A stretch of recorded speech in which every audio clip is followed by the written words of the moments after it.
اعوذ باللہ السمیع العلیم من الشیطان الرجیم بسم اللہ الرحمن الرحیم سورۃ الاحقاف آیات 35 پیراگراف 10 پہلا پیراگراف العزیز الحکیم کی تنزیل قرآن کا مقصد دوسرا پیراگراف مشرکین مکہ سے جو توحید خالقیت کے قائل تھے توحید دعا اور توحید عبادت اور الوہیت کا مطالبہ تیسرا پیراگراف محمد صلی اللہ علیہ وسلم اور قرآن پر اعتراضات چوتھا پیراگراف تورات اور قرآن کی مماثلت اور توحید پر استقامت کی دعوت پانچواں پیراگراف مواحد باپ اور کافر بیٹے کے مختلف رویے تکبر فسق بدعملی اور استکبار کا انجام چھٹا پیراگراف حضرت ہود کی دعوت توحید اور قوم عاد کے مجرمین اور مشرکین کا استہزاء اور انکار ساتواں پیراگراف مشرک اقوام کی ہلاکت کے موقعوں پر فرمانا قربان آلہتن کی بے بسی اور بے اختیاری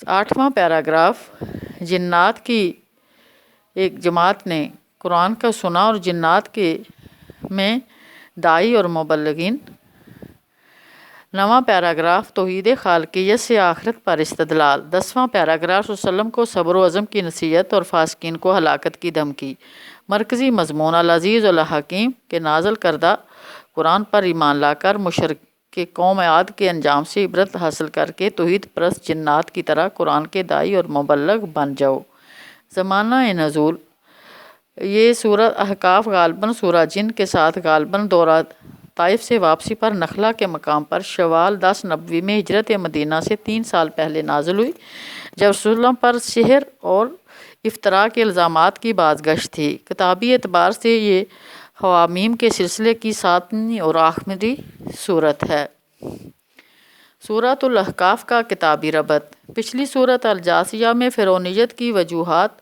تکبر اور غرور دہریت اور دنیا پرستی خواہشات نفس کی پیروی وغیرہ پر روشنی ڈالے گی یہاں سورۃ الاحقاف میں اس کی وضاحت قوم عاد کے متکبرانہ منفی رویوں سے کی گئی یہاں سورۃ الاحقاف میں اللہ تعالیٰ کی طرف سے ڈائریکٹ ہلاکت کا ذکر ہے اگلی صورت محمد مدنی ہے جس میں مسلمانوں کے ہاتھوں قریش کے خلاف جہاد کا حکم دیا گیا اس طرح بالواسطہ انڈائریکٹ اللہ تعالیٰ بعض اوقات کافر قوموں کو ہلاک کر دیتا ہے اہم کلیدی الفاظ اور مضامین سورۃ الاحقاف میں وسیلے کے عقیدے کی تردید سورۃ الاحقاف میں اثبات توحید رد شرک وضاحت منصب رسالت کے بعد قریش کے وسیلے کے عقیدے کا سختی سے رد کیا گیا مشرکین مکہ کو بتا دیا گیا کہ ان کے قربان آلہتن یعنی وہ آلہتن وہ خدا جنہیں اللہ کا تقرب حاصل کرنے کے لیے پوجا جاتا تھا جن کی عبادت اللہ کا وسیلہ سمجھ کر کی جاتی تھی بے بس اور لاچار ہیں مشرک قوموں کی ہلاکت کے موقع پر ایسے قربان آلہہ کا مدد کے لیے نہیں آتے فلولا نصرهم الذین اتخذوا من دون اللہ قربانا آلہۃ آیت 28 سورۃ الاحقاف میں قوموں کی ہلاکت کے اصول بیان کیے گئے یہ ایک جلالی صورت ہے اس میں وادی احقاف کی قوم عاد کی ہلاکت کا بھی ذکر ہے اور قوموں کی ہلاکت کے اصول بھی بیان کیے گئے ہیں مشرکین مکہ کو ان کے شرک اور استکبار سے روکنے کے لیے قوم عاد کے انجام سے ڈرایا گیا ہے اور آخری آیت میں ہلاکت کی دھمکی دی گئی ہے فاسق یعنی بدعمل قومیں ہلاک کر دی جاتی ہیں فَهَلْ يَهْلَكُ إِلَّا الْقَوْمُ الْفَاسِقِينَ آیت 35 جو لوگ اپنے خود ساختہ خداؤں آلہت ان کو تقرب الہی کا ذریعہ سمجھتے ہیں انہیں صاف صاف بتا دیا گیا قربان آلہت کا عقیدہ رکھنے والوں کی ہلاکت کے موقع پر یہ خود ساختہ خدا بے بس ہو جاتے ہیں اور انہیں بچا نہیں سکتے آیت 28 قوم عاد ایک مجرم قوم تھی جو آیات الہی کی منکر تھی اسے ریح یعنی ہوا سے ہلاک کیا گیا قالوا هذا عارض ممطرنا بل هو ما استعجلتم به ريح فيها عذاب أليم آیت 24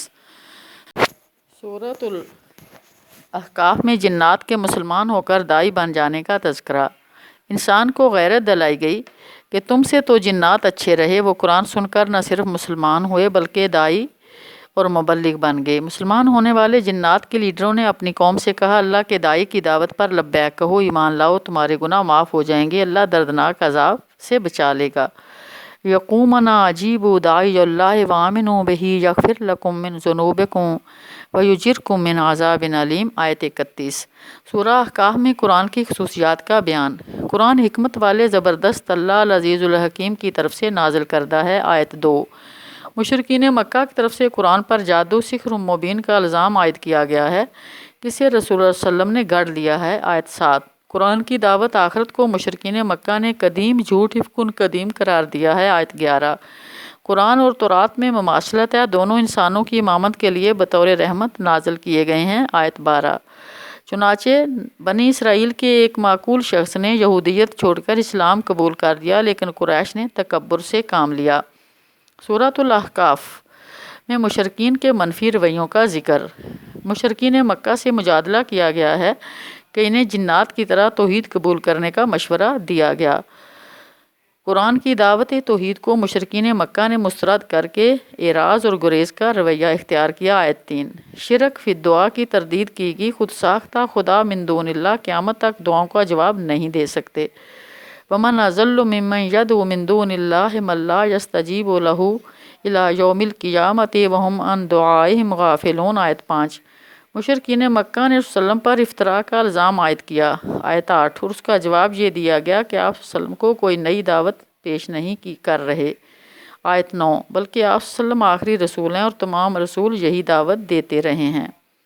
40 سالہ مواحد باپ کی والدین اور اولاد کے لیے دعائیں اور کافر بیٹے کا رد عمل بیان کر کے قریش کو ابا پرستی کی بجائے توحید کی دعوت پر اپنی عقل سلیم سے غور کرنے کی دعوت دی گئی ہے۔ آیت 15 تا 20۔ مشرکین مکہ کی قبولیت اسلام کی راہ میں سب سے بڑی رکاوٹ ان کا تکبر اور غرور ہے، جس کی سزا انہیں آگ کی صورت میں دی جائے گی۔ بنی اسماعیل کے ایک عالم نے اسلام قبول کر لیا، لیکن لوگوں نے تکبر کا مظاہرہ کیا۔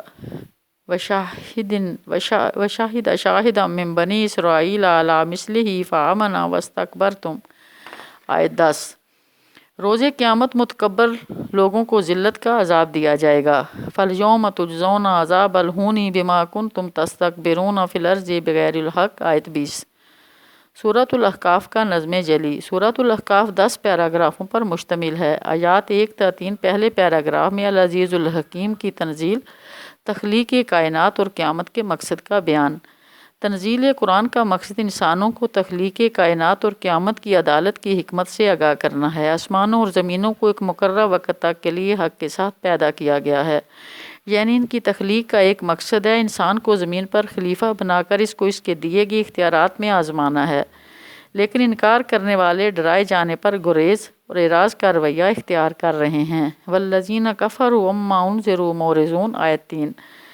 آیات 4 تا 6 دوسرے پیراگراف میں مشرکین مکہ سے جو توحید خالقیت کے قائل تھے، توحید دعا، توحید عبادت اور توحید الوہیت کا مطالبہ کیا گیا ہے۔ مشرکین سے پوچھا گیا کہ بتاؤ من دون اللہ نے زمین و آسمان میں کیا پیدا کیا ہے؟ ارونی ماذا خلقوا من الارض، کوئی آسمانی کتاب دکھاؤ جس میں شرک کی دلیل ہو۔ غیر اللہ قیامت تک لوگوں کی دعاؤں کا جواب نہیں دے سکتے۔